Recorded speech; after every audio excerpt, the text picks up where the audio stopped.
amis internautes et abonnés de Flash Info TV, bonjour.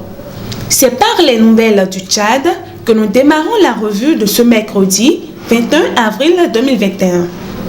Carnet noir au Tchad. Le président Idrissa Déby Itno n'est plus placard dans le leader du jour à sa une. Idrissa Déby, la mort les armes à la main, renchérit fraternité. Le grand quotidien confirme l'info et écrit qu'Idrissa Déby Itno est mort des blessures reçues au front. Le journal de Kendonou ajoute que son fils, Mahamad Idrissa Déby Itno, général 4 étoiles, à 37 ans, préside la transition.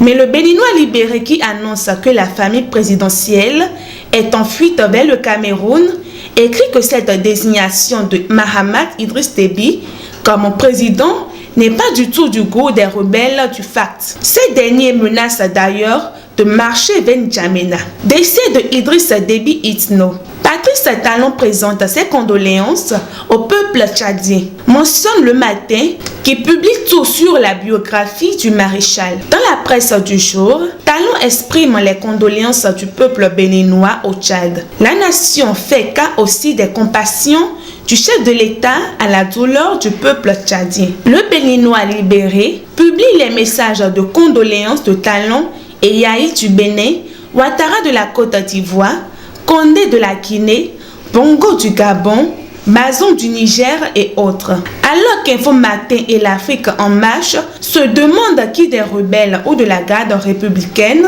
a assassiné le maréchal Idriss Déby, Matin Libre revient dans sa livraison du jour sur les circonstances de son décès. L'autre quotidien voit alors le Tchad dans une équation d'incertitude. Après Idriss Déby Itno, à qui le prochain tour se demande le journal L'Écho Info, pour qui la mort du maréchal est un fait qui témoigne, s'il en était besoin, que les autres apprentis dictateurs doivent craindre les lendemains qui déchantent. Conseil du journal Acquis de droit.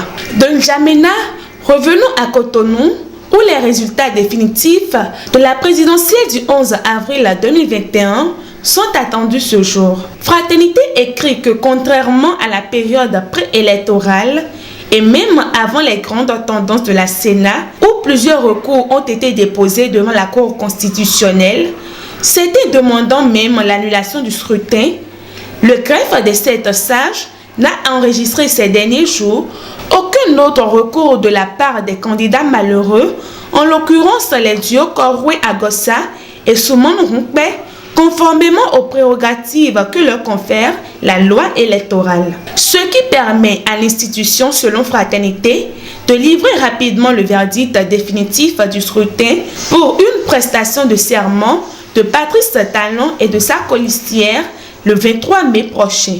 Mohamed VI du Maroc n'a pas attendu Tchogbenou et ses collègues pour féliciter Talon pour sa réélection.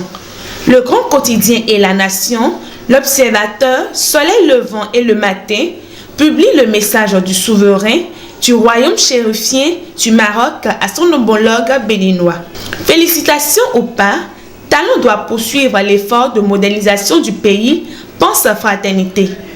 Pour le quotidien de Ménantin, Talon doit achever les routes, l'urbanisation, le social, l'essor de l'agriculture pour être porté en triomphe comme il le souhaite. Terminons avec les sinistrés de l'incendie survenu à Kodji au marché de Dantokba. Le grand jury a vu le ministre Alassane Seydou et le DG Gansé leur remonter le moral hier. Le Matin confirme l'information pendant que la presse du jour a entendu Alassane Seydou rassurer les sinistrés du soutien du gouvernement. Du soutien, votre chaîne en a aussi besoin. Et vous faites bien déjà en aimant et partageant et surtout en vous abonnant à nos programmes. Merci pour votre attention et à bientôt pour un autre numéro de la revue de presse sur la chaîne des gagnants.